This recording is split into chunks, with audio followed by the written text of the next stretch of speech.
Hi hello ನಮಸ್ಕಾರ. ನಾನು ನಿಮ್ಮ ಅಭಿಷೇಕ್ ಇತ್ತು. ಇದು AK ಕ್ರಿಯೇಟಿವ್ ಫ್ರೆಂಡ್ಸ್. ಹಿಂದಿನ ಎಪಿಸೋಡಲ್ಲಿ ಹೇಳಿರೋ ರೀತಿ ಸ್ಕ್ರಿಪ್ಟ್ ಬರೋದಕ್ಕೆ ಯಾವ್ಯಾವ ಸಾಫ್ಟ್ವೇರ್ಸ್ ಇದೆ, ಮತ್ತು ಎಡಿಟಿಂಗ್ ಯಾವ ಸಾಫ್ಟ್ವೇರಲ್ಲಿ ಮಾಡಿದ್ರೆ ತುಂಬ ಹೆಲ್ಪ್ಫುಲ್ ಆಗುತ್ತೆ, ಮತ್ತು ಡಬ್ಬಿಂಗ್ ಯಾವ ರೀತಿ ಮಾಡಿಸ್ಬೇಕು, ಮತ್ತು ರಿಲೀಸ್ ಯಾವ ರೀತಿ ಮಾಡಬೇಕು. ಸೊ ಅದನ್ನು ತುಂಬ ಸಿಂಪಲ್ ಆಗಿ ಹೇಳೋಕ್ಕೆ ಪ್ರಯತ್ನ ಪಡ್ತೀನಿ.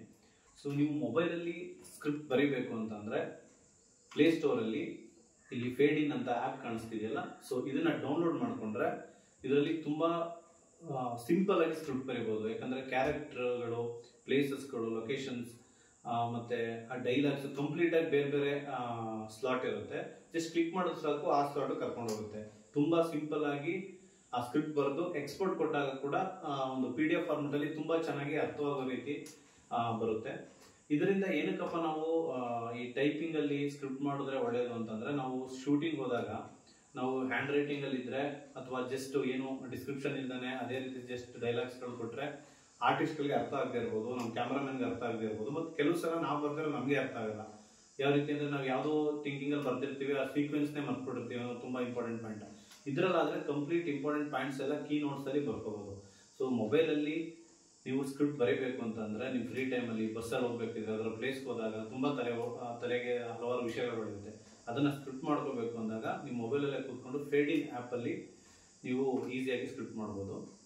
ಸಿಸ್ಟಮಲ್ಲಿ ನಾವು ಸ್ಕ್ರಿಪ್ಟ್ ಮಾಡ್ತೀವಿ, ಒಂದು ನಮ್ಮ ಹತ್ರ ಒಂದು ಡೆಸ್ಕ್ಟಾಪ್ ಇದೆ ಅಥವಾ ಲ್ಯಾಪ್ಟಾಪ್ ಇದೆ, ಸಿಸ್ಟಮಲ್ಲಿ ಮಾಡಬೇಕು ನಾವು ಸ್ಕ್ರಿಪ್ಟ್ನ ಅಂತಂದರೆ ಅದಕ್ಕೆ ಒಂದು ಸಾಫ್ಟ್ವೇರ್ ಇದೆ, ಸ್ಕ್ರೈಟ್ ಅಂತ. ಸಕ್ಕದಾಗಿದೆ. ಸೇಮ್ ಫೇಡಿನಲ್ಲಿ ಏನು ಫೀಚರ್ಸ್ ಇದೆ ಇದರಲ್ಲೂ ಅದಕ್ಕಿಂತ ಅಡ್ವಾನ್ಸ್ ಆಗಿ ಆ ಫೀಚರ್ ಇದೆ ಇದರಲ್ಲಿ. ಸ್ಕ್ರೈಟ್ ಅಂತ, SCRIT ಸ್ಕ್ರೈಟ್ ಅಂತ. ಸೊ ಆ ಲೋಗೋ ಕೂಡ ನಿಮ್ಮ ಈ ಡಿಸ್ಪ್ಲೇ ಮೇಲೆ ಬರ್ತಾ ಇದೆ. ಈ ಸಾಫ್ಟ್ವೇರ್ನ ನೀವು ಇನ್ಸ್ಟಾಲ್ ಮಾಡ್ಕೊಂಡು ಮಾಡಿದ್ರೆ, ಮತ್ತೆ ನಿಮ್ಮ ನುಡಿ ಗೊತ್ತಿದ್ರೆ ಓಕೆ, ನುಡಿ ಗೊತ್ತಿಲ್ಲ ಅಂತ ಹೇಳಿದ್ರೆ ಬರಹ ಸಾಫ್ಟ್ವೇರ್ನು ನೀವು ಇನ್ಸ್ಟಾಲ್ ಮಾಡ್ಕೋಬೇಕಾಗುತ್ತೆ. ಅದೇನೊಂದು 500 rupees life time, 500 to 1000 rupees life time ನೀವು ಸಬ್ಸ್ಕ್ರೈಬರ್ ಆಗ್ಬೋದು ಅದಕ್ಕೆ. ಸೊ ಆ ಬರಹ ಸಾಫ್ಟ್ವೇರ್ನ ಡೌನ್ಲೋಡ್ ಮಾಡಿಕೊಂಡು ಸ್ಕ್ರೈಟ್ ಅನ್ನ ನೀವು ಇನ್ಸ್ಟಾಲ್ ಮಾಡಿಕೊಂಡ್ರೆ ನೀವು ತುಂಬ ಈಸಿಯಾಗಿ ಸ್ಕ್ರಿಪ್ಟ್ ಬರೀಬೋದು. ಅದರ ಲೊಕೇಶನ್ಸ್ಗಳನ್ನ ಟ್ಯಾಗ್ ಮಾಡ್ಬೋದು, ಕ್ಯಾರೆಕ್ಟರ್ ನೇಮ್ಸ್ಗಳನ್ನ ಟ್ಯಾಗ್ ಮಾಡ್ಬೋದು, ಮತ್ತು ಕಂಪ್ಲೀಟಾಗಿ ಎಕ್ಸ್ಪೋರ್ಟ್ ಕೊಟ್ಟಾಗ ಒಂದು ಡೀಟೈಲ್ಡ್ ಪ್ರೊಫೆಷನಲ್ ಸ್ಕ್ರಿಪ್ಟ್ ಆಗಿ ಅದು ಎಕ್ಸ್ಪೋರ್ಟ್ ಆಗುತ್ತೆ. ಸಖತ್ತಾಗಿರುತ್ತೆ ಶೂಟ್ ಮಾಡೋಕ್ಕೆ. ಸ್ಕ್ರಿಪ್ಟ್ ನೋಡಿದ್ರೆ ನೀವು ಶೂಟ್ಗೆ ಹೋಗ್ಬೇಕು ಅಂತ ಅನಿಸುತ್ತೆ. ಸೊ ಇದು ಸ್ಕ್ರಿಪ್ಟ್ ರೈಟಿಂಗ್.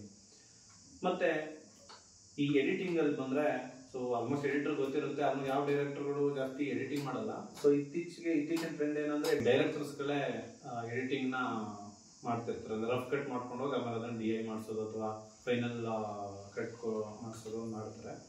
ಸೊ ಬೇಸಿಕ್ ಅಂತಂದ್ರೆ ನಾವು ಪ್ರೀಮಿಯರ್ ಪ್ರೋ, ಅದೆಲ್ಲರೂ ಗೊತ್ತಿದೆ. ಪ್ರೀಮಿಯರ್ ಪ್ರೋಲಿ ಎಡಿಟಿಂಗ್ ತುಂಬ ಈಸಿ ಇರುತ್ತೆ. ಜಸ್ಟ್ ಕಟ್ಟು ಅಂದರೆ ರಫ್ ಕಟ್ಟಿಗೆ ನಮಗೆ ಪ್ರೀಮಿಯರ್ ಪ್ರೋ ರಫ್ ಕಟ್ ಅಲ್ಲ, ನಾವು ತುಂಬ ಡೀಟೇಲ್ಡ್ ಆಗಿ ಎಡಿಟಿಂಗ್ ನಾವೇ ಮಾಡಬೇಕು ಅಂತಂದ್ರೆ ಅದಕ್ಕೆ ಡಾವೆನ್ಸಿ ತುಂಬ ಪರ್ಫೆಕ್ಟ್ ಸಾಫ್ಟ್ವೇರ್. ಅದು ಡಾವೆನ್ಸಿಲಿ DI ಈ ಕಲರ್ ಗ್ರೇಡಿಂಗ್ ಏನಿದೆ ಸಕ್ಕತ್ತಾಗಿ ಮಾಡ್ಬೋದು, ಅದ್ಭುತವಾಗಿ ಮಾಡ್ಬೋದು. ಯಾಕಂದ್ರೆ ಇವಾಗೆಲ್ಲ ಆ ಟ್ರೆಂಡಲ್ಲಿ ಇರೋದೇ ಡಾವೆನ್ಸಿ. ಅದರಲ್ಲಿ ರಫ್ ಕಟ್ಟು ಮಾಡ್ಬೋದು, DI ಮಾಡ್ಬೋದು, ಮತ್ತೆ ಗ್ರಾಫಿಕ್ ಡಿಸೈನ್ ಕೂಡ ಮಾಡ್ಬೋದು.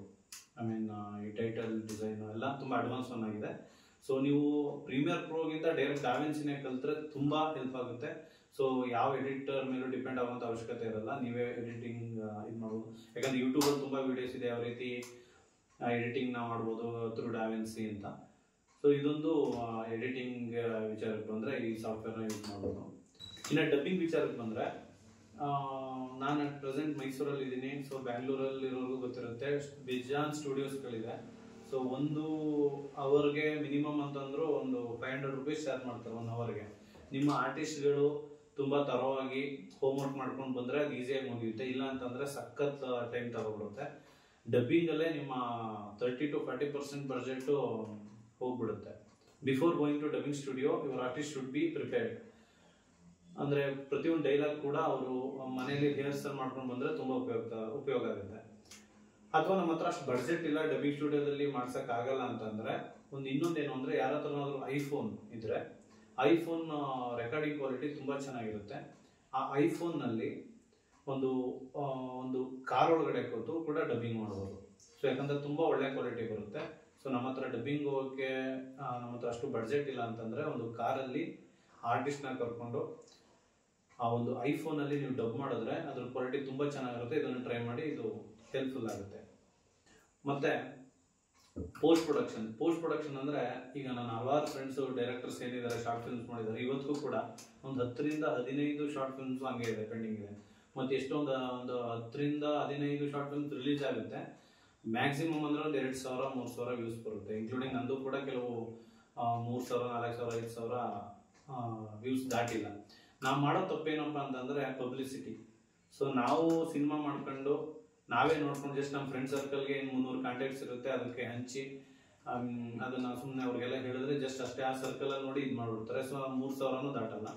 ಸೊ ನಮಗೆ ಪಬ್ಲಿಸಿಟಿ, ಈಗ ಇನ್ಸ್ಟಾಗ್ರಾಮ್ಗೆ ಹೋದ್ರೆ ಫೇಸ್ಬುಕ್ ಪಬ್ಲಿಸಿಟಿ ಅಂತ ಪೇಜಸ್ ತುಂಬಾ ಇದೆ. ಸೊ ಅದಕ್ಕೆ ಅವರು ಹೆಲ್ಪ್ ತಗೊಂಡು ಮ್ಯಾಕ್ಸಿಮಮ್ ರೀಚ್ ಮಾಡಿಸಿದ್ರೆ, ಅದು ಚೆನ್ನಾಗಿದೆಯೋ ಚೆನ್ನಾಗಿಲ್ಲೋ ಸೆಕೆಂಡ್ರಿ, ರೀಚ್ ಮಾಡಿಸಿದ್ರೆ ಸೊ ನಿಮ್ಮ ಏನು ಕಷ್ಟಪಟ್ಟಿರ್ತೀರ ಒಂದು ಮಂತ್ ಒಂದು ಶಾರ್ಟ್ ಫಿಲ್ಮ್ ತೆಗೆಯೋದಕ್ಕೆ ಮತ್ತೆ ಎಡಿಟಿಂಗ್ ಎಲ್ಲ ಮಾಡೋದಕ್ಕೆ 1ರಿಂದ 1.5 ತಿಂಗಳು ಬೇಕಿರುತ್ತೆ, ಚೆನ್ನಾಗಿ ಪರ್ಫೆಕ್ಟಾಗಿ ಮಾಡ್ತೀವಿ ಅಂದರೆ. ಸೊ ನೀವು ಅವರ ಹೆಲ್ಪ್ ತಗೊಂಡು ನೀವು ಪಬ್ಲಿಸಿಟಿ ಮಾಡಿದ್ರೆ ತುಂಬ ಹೆಲ್ಪ್ ಆಗುತ್ತೆ, ಮತ್ತೆ ನೀವು ರೀಚ್ ಆಗ್ತೀರಾ. ನೀವು ಕಷ್ಟಪಟ್ಟಿರೋದಕ್ಕಾದ್ರೂ ಒಂದು ಪ್ರತಿಫಲ ನಮ್ಗೆ ಸಿಗುತ್ತೆ. ಸೊ ಇದೊಂದು ನಿಮಗೆ ನಾನು ರಿಕ್ವೆಸ್ಟ್ ಮಾಡ್ಕೊಳ್ಳೋದೇನೆಂದ್ರೆ, ನೀವು ಶಾರ್ಟ್ ಫಿಲ್ಮ್ ಮಾಡ್ತೀರಾ ಅಂದರೆ ಪಬ್ಲಿಸಿಟಿಗೆ ಅಟ್ಲೀಸ್ಟ್ ಒಂದು 20% ಆದರೂ ಅಮೌಂಟ್ ಎತ್ತೀರಿ. ಆ ಪೋಸ್ಟರ್ಸ್ನ ಹಾಕೋದಿರ್ಬೋದು, ಮತ್ತೆ ಅದು ಟ್ರಾವೆಲಿಂಗ್ ಇರ್ಬೋದು, ಬೇರೆ ಬೇರೆ ಡಿಸ್ಟಿಕ್ ಹೋಗಿ ಪ್ರಮೋಟ್ ಮಾಡೋದಿರ್ಬೋದು. ಯಾಕಂದ್ರೆ ಪ್ರಮೋಷನ್ ಇದ್ರೇನೆ ಈ ಥರದೊಂದು ಸಿನಿಮಾ ಬಂದಿದೆ ಅಂತ ಗೊತ್ತಾಗೋದು. Publicity is very very very important. So ಈ ಕೀ ಪಾಯಿಂಟ್ಸ್ ಏನು ಹೇಳಿದೆ, ಇದು ಒಂದು ಬೇಸಿಕ್ ಶಾರ್ಟ್ ಫಿಲ್ಮ್ ಮಾಡೋದಕ್ಕೆ ನಾವು ಏನೇನು ಪ್ರಿಪ್ರೇಷನ್ ಮಾಡ್ಕೋಬೇಕು ಅದು. ಸೊ ಇದನ್ನ ನೀವು ಫಾಲೋ ಮಾಡ್ಕೊಂಡು ಬಂದ್ರೆ ಯಾರಿಗೂ ಅಷ್ಟೊಂದು ಡಿಪೆಂಡ್ ಆಗೋ ಅವಶ್ಯಕತೆ ಇರಲ್ಲ, ಮತ್ತೆ ನೀಟಾಗಿ ಶುರು ಮಾಡಿ ಎಂಡ್ ಮಾಡಿ ಮತ್ತೆ ರಿಲೀಸು ಮಾಡ್ತೀರಾ. ಸೊ ಇದನ್ನ ದಯವಿಟ್ಟು ಫಾಲೋ ಮಾಡಿ. ಮತ್ತೆ ಅನಾವಶ್ಯಕವಾಗಿ ಹೆಚ್ಚು ಹಣವನ್ನ ಶಾರ್ಟ್ ಫಿಲ್ಮ್ಗಳಲ್ಲಿ ಖರ್ಚು ಮಾಡಬೇಡಿ, ಯಾಕಂದ್ರೆ ರಿಟರ್ನ್ ತುಂಬಾ ಕಮ್ಮಿ ಇದೆ. ಅದರಲ್ಲಿ ರಿಟರ್ನ್ ಬರೋದು ತುಂಬಾ ಕಷ್ಟ.